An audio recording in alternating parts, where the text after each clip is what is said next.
pour finir l'activité 2C, on va voir deux types de coopération. Alors tout d'abord le mutualisme, ici avec l'iwi d'une part, qui est un oiseau rouge vivant sur les îles hawaïennes. Donc je vous rappelle que ce sont des volcans de point chaud.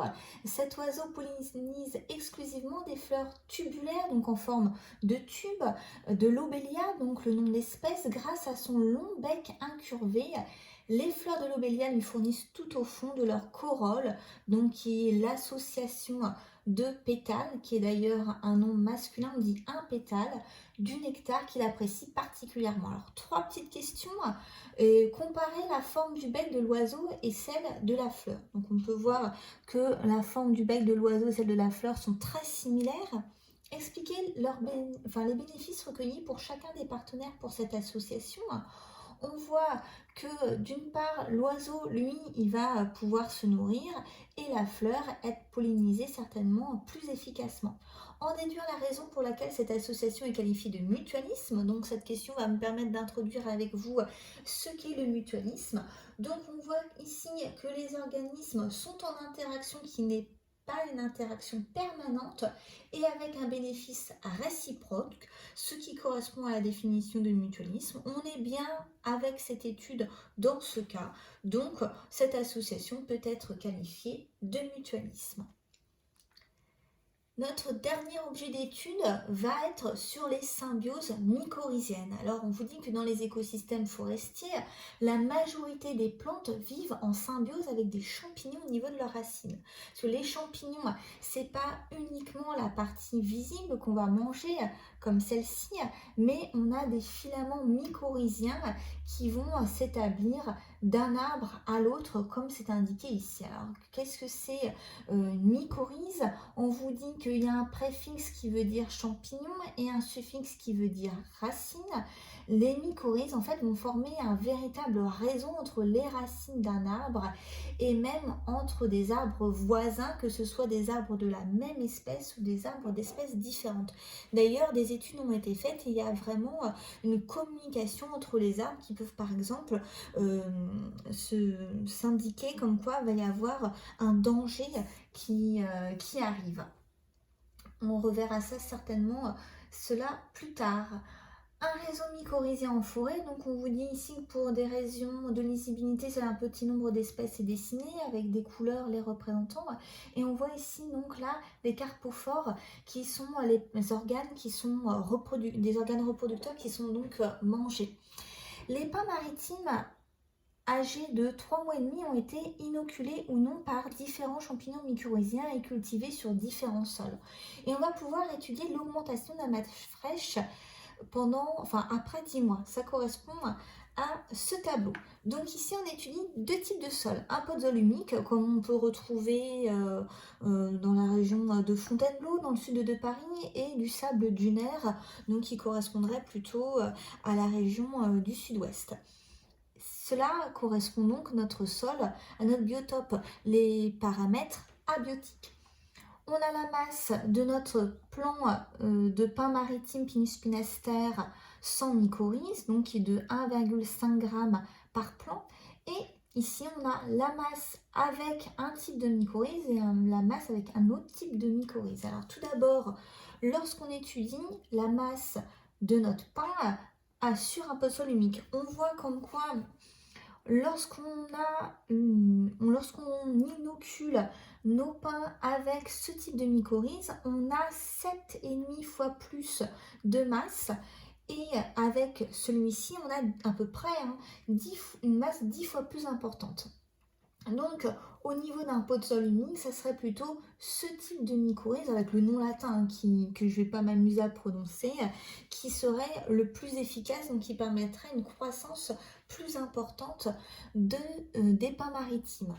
Alors que sur le sable dunaire, on a ici à peu près 5,5 fois plus de masse avec ce type de mycorhize, alors qu'on est à 5 fois plus de masse avec celui-ci. Donc, sur du sable dunaire, ça serait ce type de mycorhize qui permettrait une croissance plus importante. Donc, on voit vraiment qu'il y a un lien entre les mycorhizes, d'une part, qui va forcément avoir un impact positif sur la croissance du pain, mais cela va dépendre également du biotope qui est indiqué ici.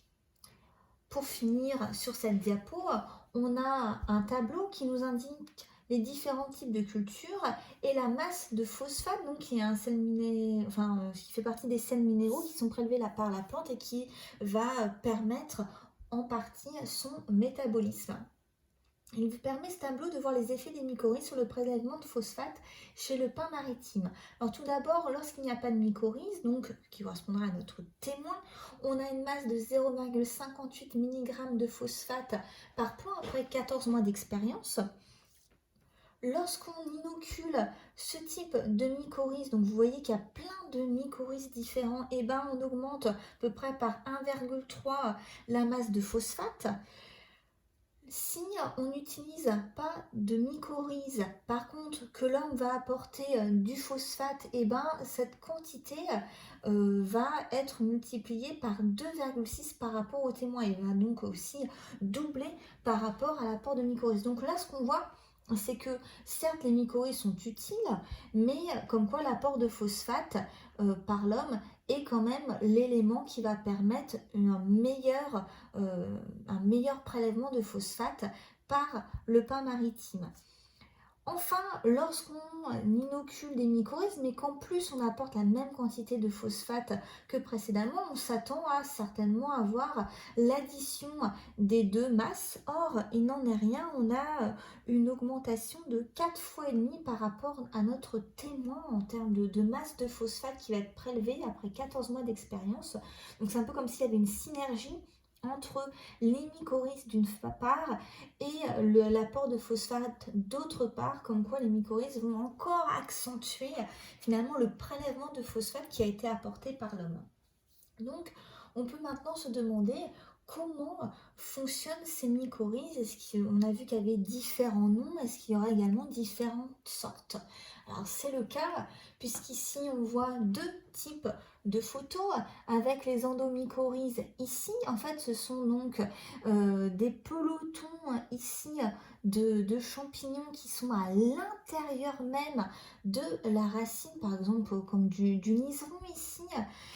Et d'autre part, on a des ectomycorhizes sur une racine de pin, où là, plutôt, ce serait un manchon de mycélium, donc de champignons, qui va s'enrouler autour des racines de pin. Alors, c'est ce qu'on vous dit un peu plus bas, il existe plusieurs types de mycorhizes. Le plus souvent, les filaments mycéliens pénètrent à l'intérieur des cellules de la racine, donc endo pour à l'intérieur. C'est ce qu'on a ici. Et d'autre part, on voit ici chez beaucoup d'arbres des forêts tempérées, les filaments du champignon forment un manchon entourant les racines et restent dans la matrice extracellulaire, donc ce sont les ectomycorhizes, comme on voit ici. J'ai essayé en allant dans la forêt à côté de chez moi de vous trouver des ectomycorhizes, mais je suis revenue sans rien, donc je n'ai rien à vous présenter à part les photographies du manuel. Veuillez m'excuser pour ce contretemps. Donc, on arrive enfin à la conclusion par rapport à la coopération, c'est-à-dire qu'on a d'une part le champignon, d'autre part le végétal.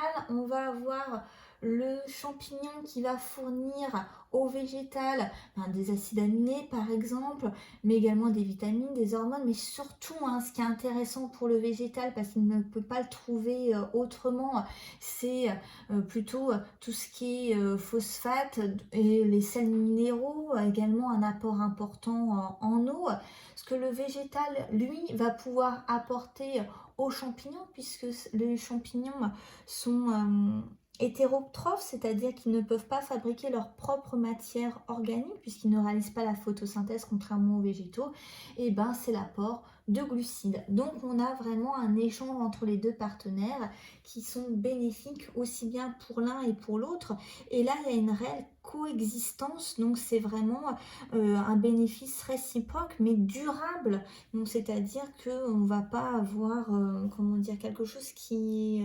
extrêmement fugace, mais une interaction longue dans le temps.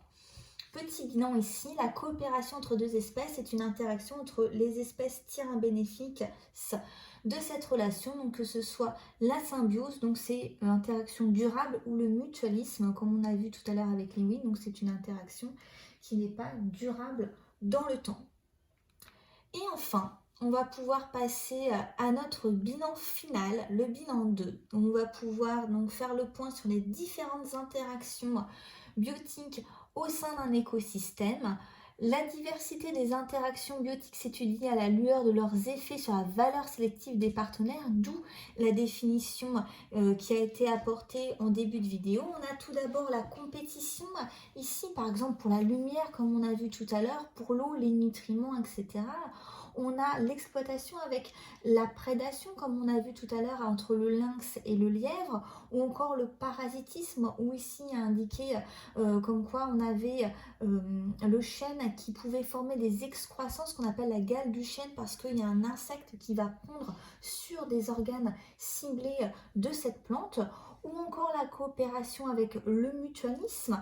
On a vu tout à l'heure l'exemple de l'oiseau et de la fleur, dont la symbiose qu'on a étudiée avec les mycorhizes. Voilà, donc ce schéma montre la diversité des interactions entre les êtres vivants au sein d'un écosystème forestier. Et pour pouvoir récapituler afin que les notions soient bien claires, rien de mieux qu'un tableau. On a listé ici les types d'interactions et deux espèces pour avoir la classification des relations interspécifiques et donc pouvoir mieux comprendre l'effet des interactions entre les espèces sur chaque espèce impliquée dans l'interaction.